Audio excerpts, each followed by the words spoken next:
Hello, you wonderful people, and welcome to another episode of Crime Centric. This being a show where I talk about crime dramas that I watch. For today's episode, I'm going to talk about the latest episode of Lethal Weapon as well as the latest episode of Deception. Like always, if I'm talking about something that you want to listen to, you can always look in the description down below. I could time and I start talking about each of the respective shows. So, for example, if you want to hear what I say about this week's episode of Lethal Weapon, you can skip to what I had to say about this week's episode of Deception. But the first thing I'm going to talk about is this week's episode of Lethal Weapon.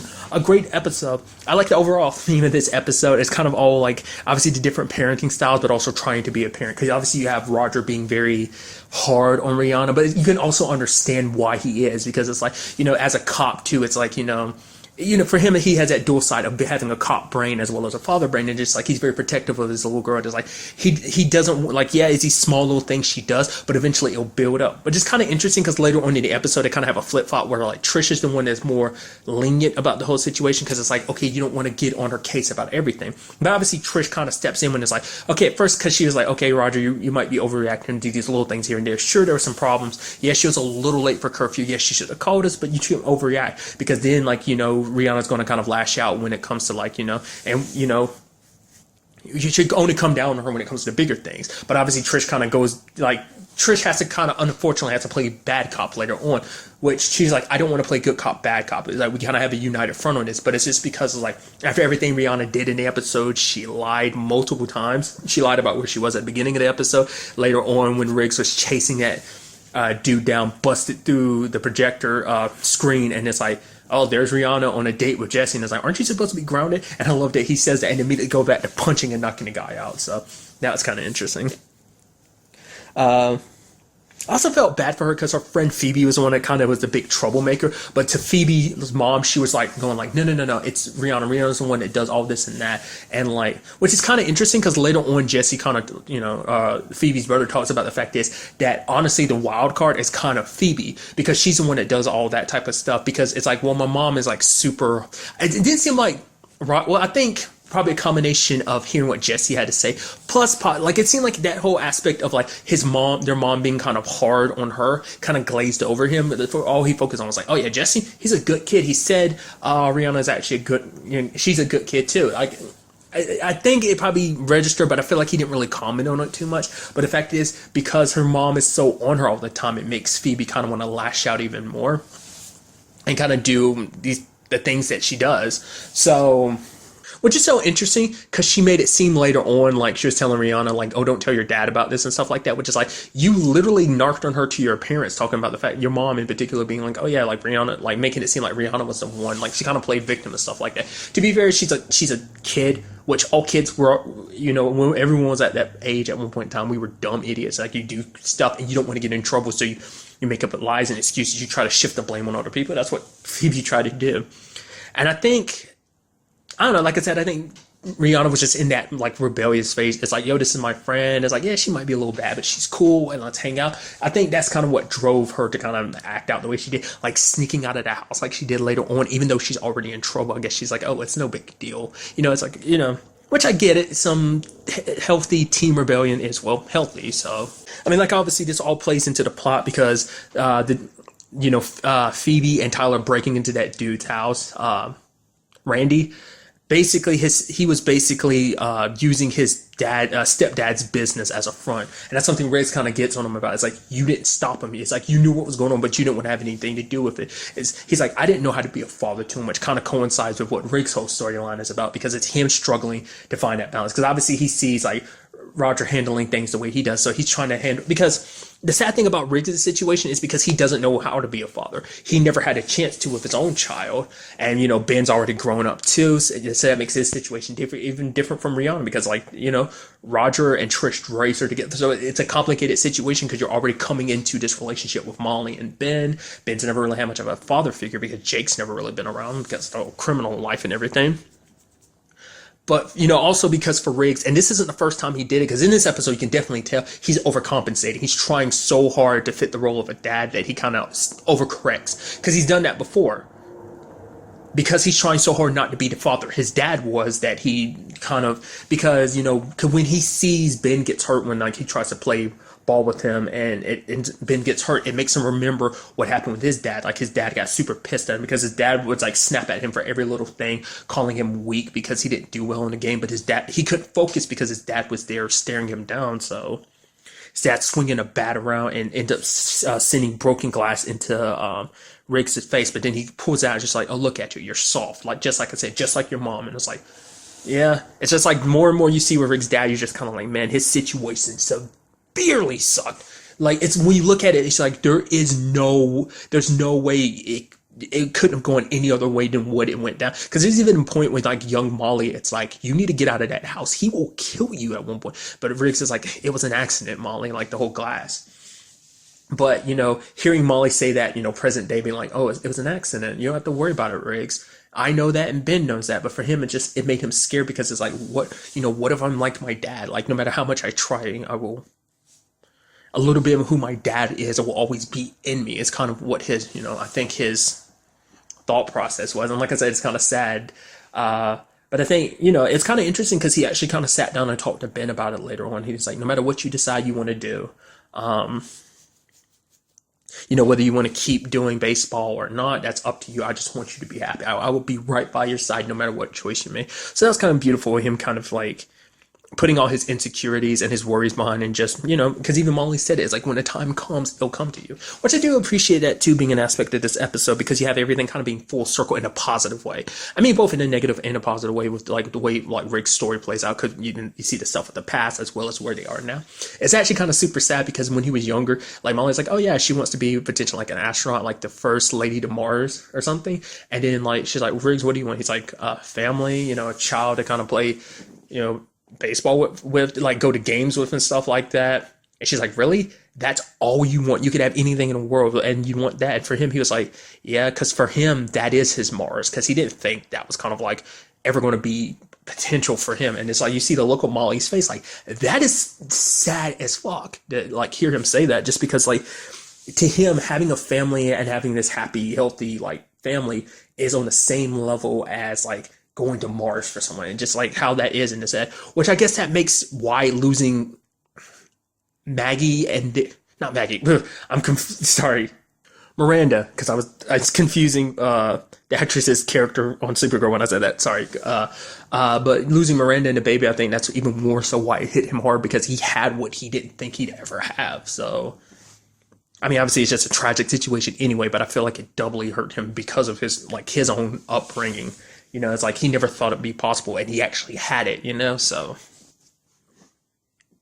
But like I said, going back to it, it's like you see him showing up at her place at the end of the episode in the past, and then she's like, come on, Riggs, and then like, you know, what are you waiting for? And then she says it in present day. So like I said, it's this beautiful symmetry of like how that kind of came back around full circle like that. And I just thought that was kind of like a nice touch. Also, I love the fact is, really quickly, they were bringing up the fact is, it's like, oh yeah, Bailey's first time taking a day off in like 2 years, and they kind of tricked Bowman into taking the assignment of figuring things out. They're like, oh yeah, oh, you're going to try and do Bailey work? No, we don't think you can handle Bailey work, you know. So that was kind of neat. What I also love was the whole situation, the scary situation at their place, when it was like Riggs is trying to help with the whole Phoebe situation, which is kind of stupid of her to get away, but at the same time, she's a stupid teen, like, you know, not just her, like all teenagers are stupid. It's like, the fact of the matter is like the reason why she didn't want to admit that she stole the diamonds is because it's like, she didn't want to get in trouble. It's like, talk to my dad, he can help you, but she made Rihanna promise that she wouldn't tell. Luckily she did, because they were able to get to you in time, because it would have gotten very bad. I mean, we never saw Tyler at the end of the episode, but last time we saw Tyler, they beat the crap out of him. But the whole situation with her kind of trying to head out like the window and stuff like that, and Riggs is trying to handle that while the whole gunfight is happening in the apartment. He's like, I don't know what to do.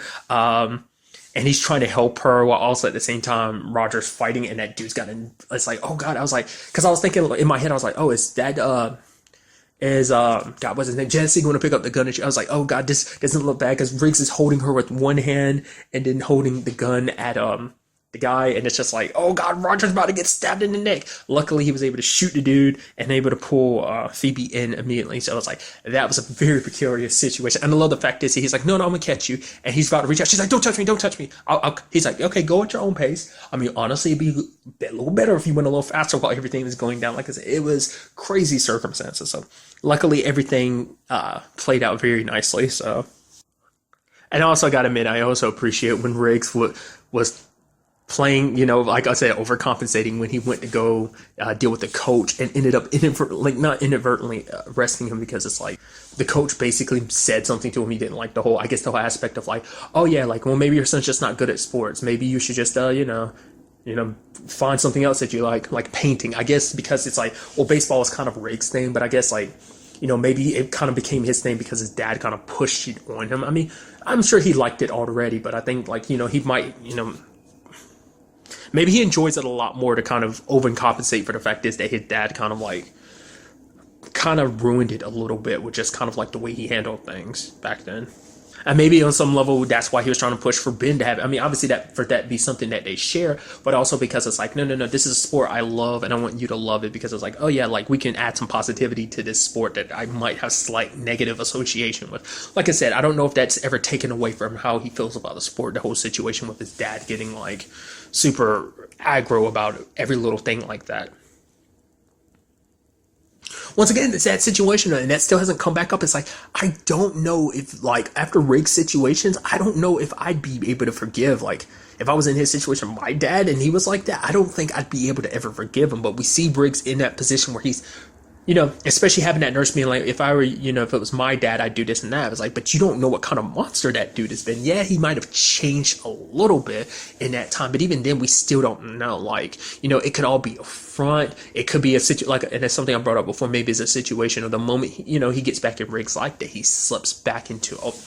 I'm sure Molly's not going to want that either, because Molly knows what Riggs went through because of his dad, and so. Ultimately we'll have to wait and see if that ends up even really being a thing or not. So, also that sweet moment in the episode where Rick, like, obviously Rihanna was scared to talk to her dad after everything she did, still in the car and disappearing like that all night, But Riggs had to be like, okay, listen to this. It's like, yeah, your dad sent me like a lot of voicemails because he loves you and he's worried about you. No matter what the circumstances is, just know that your dad cares about you. Because the first thing he did, didn't really yell at her. First thing he did was hug her because, he was scared, So we're kind of like, and it's kind of what she was kind of trying to tell, Phoebe. It's like, no matter what the circumstances, like, tell my dad he can help you, Like I said, it's just that thing where it's like, as a stupid teenager, like, I don't want to get in trouble, so you just make things worse and upon worse. So I am curious, like, in the long run, like, what kind of relationship that's going to be like with Tyler and Phoebe going forward. Are they going to change their ways? Hopefully they do. I also like what that means for her mom. Like, maybe these circumstances will change how her mom treats Phoebe going forward. I mean, we do see that Rihanna and Jesse are kind of left alone in the house. And even Trisha's like, oh, should we lay down some ground? It's like, nah, this kid's afraid of his own shadow. Because I love that Roger had put him in a car. He's like, no, I'm kind of scared of dark. Really? Why does Rihanna like someone like you? It's like, Rihanna likes me? Even though, like, yeah, she's still grounded in everything, but they are proud of her because of what she did, because she came forward, because she actually said something instead of just doing the wrong thing and not saying anything. She came forward and told him about the diamonds that she had that ultimately led to them getting to her in time. So like I said, it's just a beautiful element of this episode, just like that family dynamic of like, oh yeah, being a dad and, how to handle all of that. So I thought that was kind of a nice touch. So I'm very interested to kind of see where everything kind of goes from here. In the next episode, what it has in store for us. So, and now moving on to this week's episode of Deception, a great episode. In this episode, Cameron has been taken by the mysterious woman, and as to be able to figure out how she did it and why she's doing all of this, they get John's help. And I really appreciated it, an interesting thing, because like in the last episode, we see John throwing it. Obviously, we thought that was kind of just frustrating for not being able to figure it out, but it was like a combination of like, because at the beginning of the episode, we kind of see like what kind of led up to that moment to like him breaking that siphon thing and kind of understanding, figuring out the code. It's interesting because we end up finding out like you end up seeing him like kind of in his mind, all he can focus on is the mystery woman. And it seems like that's what broke him and Dina up. Because it's like, oh yeah, because you're cheating on me with her. So was she someone he was dating for? I mean, obviously he went off with her. So was that actually like a situation of he went off with her while he was dating Dina? Is that what like ultimately led to them breaking up? It's like, because she said that, or is it supposed to be more of a metaphor in a sense of like, oh, you're so focused on me, you're not even thinking about Dina or anyone else. I want to say it was kind of meant to be like literal, like he left with her, and it's like that's why it's so awkward for Dina, because it's like he just did that out of nowhere. So I do appreciate this episode because we've already seen and kind of got to see like how John is compared to Cam in the past. Like the fact of the matter is Cam is more the optimist, whereas like John is more the pessimist, even cynical at some points in time. So I do appreciate too the aspect of kind of like the like sad like aspect of like with Mike in the picture. It makes things a little awkward because obviously Dina and John have this history, and this guy Mike's kind of the third wheel in this situation, even though him and Dina kissed and took those steps. Like she didn't even answer the question to John, because I feel like she could have easily just said yeah and just like, yeah, like, because she does kind of point out like it could potentially be something, real. But, it seems like they're taking that step, but I guess it might not be something official, whether they're officially labeled as like, oh, boyfriend and girlfriend type of thing. But it's just that John, the entire time, is calling Mike by the wrong name, calling him Matt, and all of this. Doing it obviously on purpose just to piss him off, because he's just trying to give him a hard time. It's like, oh yeah, doing that magic trick to make him look like an idiot. But everyone else is like, Gunter and Jordan are laughing. But then Dina comes over and is like, stop doing that, just to kind of prove a point about the whole situation. I like the whole thought process behind it, because it's also obviously every episode is titled after the deception. In this case, it's 99 sacrifices for one. Obviously, it's kind of what I thought would end up being the case, that everyone there was part of it. Like, they're kind of like a flash mob. They were told like, oh, let's do this thing, but not necessarily knowing like what it was all for. Like for them, they literally thought it was all part of a game, because it's like some mobile game where it's kind of like, the comparison they make is like the Pokemon Go. You capture like certain targets and it's worth a lot of points. In this particular case, Cameron was the target, hence why all those people were gathered around. They gave the perfect distraction and leeway for the mystery woman to do what she needed to do. And that's something too about her plans. She, like the dude who runs the game, the CEO, kind of talked about the fact is that the lady came to him, she's the fake name Addison, came to him like a year ago. So she's been planning this for a very long time, getting down every minute detail. Whether it's just by herself or not, I don't know.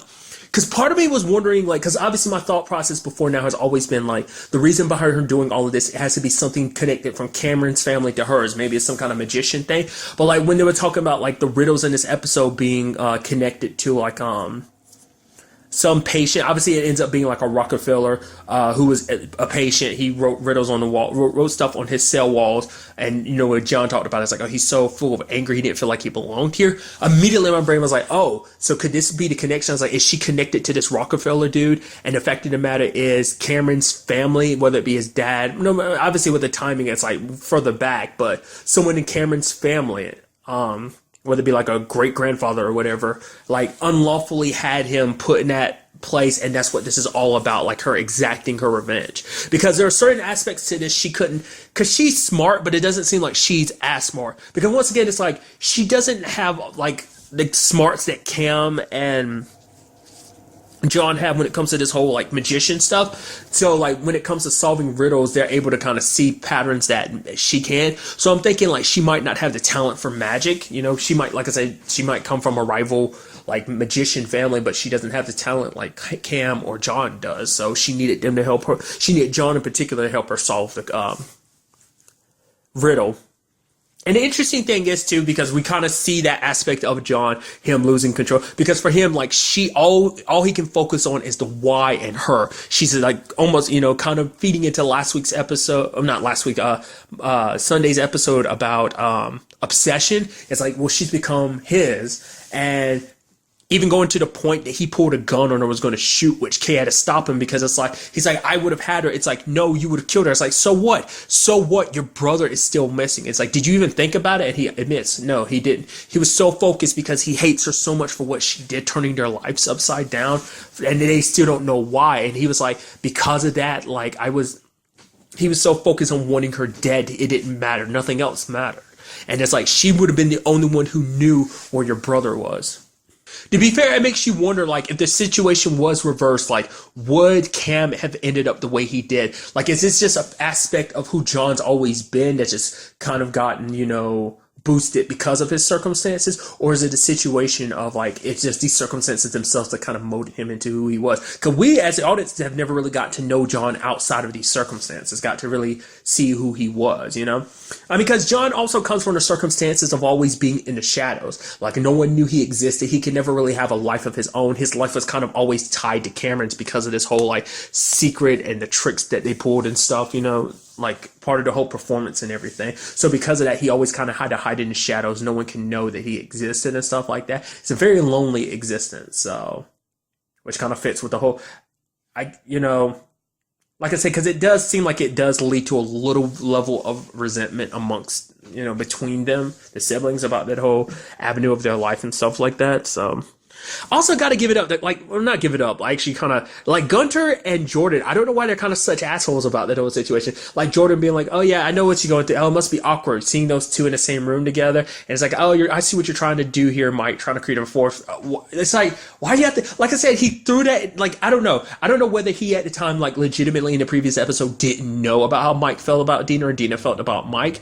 Or even the fact of the matter, like, even under these circumstances, I feel like that's a little assholish to kind of say that. But I guess in his mind, it's like, they know John, they have a connection, they have a past with John, so they're always going to be like, oh yeah, him and Dina, sure. Like, Mike, yeah, you're fine, you're cool too. And even Gunter, but for Gunter, it comes from a place of, like, for him, it's like, John found him which is also interesting too, he says John, not Cam. So I guess it's a situation of, like, the person he's most loyal to in this situation, I'm sure he's loyal to Cam, but also it's more so John because John's the one that brought him in. Like, it's so interesting that, like, to think that because John has always been in the shadows, but to be fair, this family's always known about John. So obviously that plays a role in it. Also, but the fact of the matter is being like, I don't know, they seem like, it just comes off asshole-ish, like their approach to Mike about this whole John and Dina situation. Also, that lady, what's her name, Clara, who's like, oh my god, Cam, oh yeah, like, yeah, your brother, but that whole murder situation basically ruined your entire career, and it's like, obviously she's talking to John, but she doesn't know that, and it's like, I'm like, oh, this lady sucks so much for saying that. It's like, that's such a dick thing to do. Why would you say that anyway? It's like, oh yeah, what's he supposed to be like? Oh, I know, right, my brother, like, he sucks so much, right? Which is like, that's super sucky, But in the grand scheme of things, in this particular episode, it seems like everything she was after was connected to a diamond known as a link diamond. It seems like it's the treasure, because apparently, like, this is all, like, the Rockefeller talked about the one that was a patient. See, like, he talked about a treasure.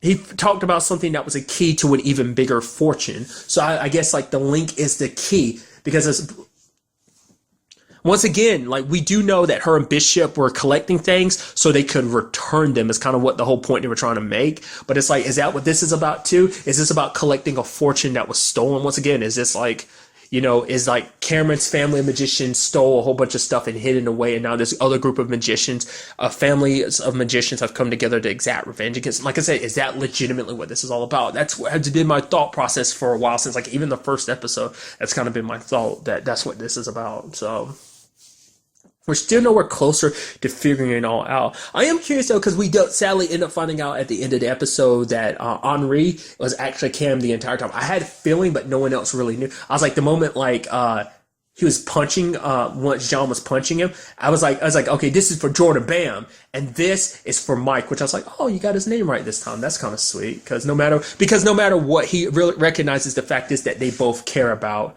Dina. He's like, yeah, you're not, she's too good for you. He's like, probably. It's like, well, she's too good for me. And he's like, yeah, definitely. Because of last week's episode too, and hearing, Dina and Mike potentially being a thing, it made him realize, like, what he let go, what he let slip away, a good thing in his life, and just all the things that he care about are slipping away. Like, also because he also has the mystery woman throwing in his face, like, you really don't have much of a life. But what I find fascinating is the fact is that she's like the one who should be rotting in jail. It's like she put the wrong sibling in jail. I don't know whether it's because she didn't know she was putting John away and thought she was putting Cam away, or did she do it on purpose because it's like, no, or because she didn't recognize, like, I guess it's because she feels like she could use John because John is the more brother with the dark darker streak in him than Cam, because she sees all the anger inside of him. She feels like that could be a use to whatever is her group and her are planning. So I wonder what made her be able to finally convince Cam to kind of help her with her. Maybe Cam was hoping to kind of do this long enough so that he knew that he probably figured out that they'd go to John for help, and that, oh, maybe even the mystery woman even told him. Maybe in the next episode we can kind of get like to see Cam's side of it. Like all of this was on John's point of view. I'd like to see kind of Cam's point of view of like everything he went through with the whole setup, and probably getting a little bit of a better understanding. Obviously, things do not look good for Cam at the end of the episode, but I'm thinking like, no, things are going to work out some shape or form. It's sad because obviously John wasn't going to let Henri die, but he saved them last because it's like, well, you're a bad guy, so it's okay. I mean, he had a limited amount of time anyway, but he would have gotten him out first if he had found out that was his brother, so it's probably a situation of like, she probably forced Cam by being like, if you don't do this, we will kill all the people that are important to you, because she knows exactly who Kay is and everything. So she's done good enough research on everyone, so she probably knows who everyone on the team is as well as Kay is. It's like, I will come after you, which I also love that where Kay, he's like, oh yeah, I'm glad my brother has someone like you kind of by his side, and she's like, like my relationship with your brother is very professional, and he's like, yeah, I know, you're not even his type, and Kay kind of looks at him really quickly. It's like, and you see John kind of smiling about it, which I mean, my brain kind of like immediately goes there. Because obviously you can tell Kay does care about him, because she was the first one to be like, no, something's up. Why can't any of these other idiots, like that NYPD officer comes to her? She's like, no, there's something going on here. He's like, well, Mike is trying to calm her down, but she's like, no, Cameron could be It's like, oh, it shows just how much she cares. I mean, to be fair, like, I think her family circumstances with her sister probably, like, motivate her even more to kind of worry. Once she gets close to somebody, like, she's very, like, shows you kind of personality she has. She's a very protective person. And also, side note, it was kind of pretty slick of John, like, that sleight of hand that he does, like, immediately cutting off the tracker and switching into the bad, making her think it was the diamond. That was kind of interesting. I kind of had a feeling he was going to switch it out. It didn't cross my mind that he was going to put the tracker on her, so I thought that's kind of pretty neat. They also had the mystery woman on camera, potentially, because, like, you had Kay being like, well, smile to the camera, but her face is probably, her name and all the stuff about her probably doesn't exist in any database. She's probably been wiped clean type of thing. Like I said, because it's like all the stuff that she's done, is that really all her? Like, she's got to have like a team, much like Cam has his team of deception. She probably has her own too, because I feel like there's no way, I don't know, like, not like I said, just because I feel like if she was that smart, she would have been able to figure out everything on her own. Not even just not getting her hands dirty in some cases. It's like going out of her way to get John to be the one to help solve like the whole Link Diamond situation. So I'm like, it has to be the fact that she has other people. She has her own part to play while everyone else has one too. So that was kind of something that was crossing my mind too in this episode, was like, does John plan to run away when this is all said and done? But it's like, no, he would never go on a run, is kind of what Gunter was saying, because it's like, he would never do that to Dina. He knows that would break her heart. So once again, going back to the whole, like, let's shit on Mike day, which I feel so bad for him. Which him and Dina didn't have any alone time in this episode to kind of sort that all out. Like I said, it was still that just awkward third wheel in this whole like love triangle situation of complication, so at the very least too, this also does put it in perspective that the mystery woman is in New York, at least for now. I mean, I get the feeling like she probably is going to be here permanently, at least for the like remainder of the season potentially. I mean, I feel like she could probably leave the country. Like, she probably has resources where she can get away easily, which is also something to think about too. Like, to do what she's doing, this large scale operation like this, she has to have like some pretty big backers, whether it's just her own money, so maybe she comes from money, or maybe she has other people funding her whole operation. I don't know. Like I said, a lot of this we're still kind of up in the air about, so hopefully going to get some answers about this in the next episode, which the next episode will be back on its original time, that being on Sunday. So I'm very interested to see what goes down in the next episode with all of this continuing for, because that is going to be the continuation of part 2. Like I said, I'd be interested in seeing like a Cam side of things, but maybe it's just going to be like we're going to pick up from right here thing. Maybe it'll be a combination of two. Ultimately, we'll have to wait and see, because I actually don't know, because I didn't see the preview. So, but really, that's all I want to talk about in this episode. Till the next time we meet, be happy, be safe, live life to the fullest, and enjoy it. Good day and goodbye.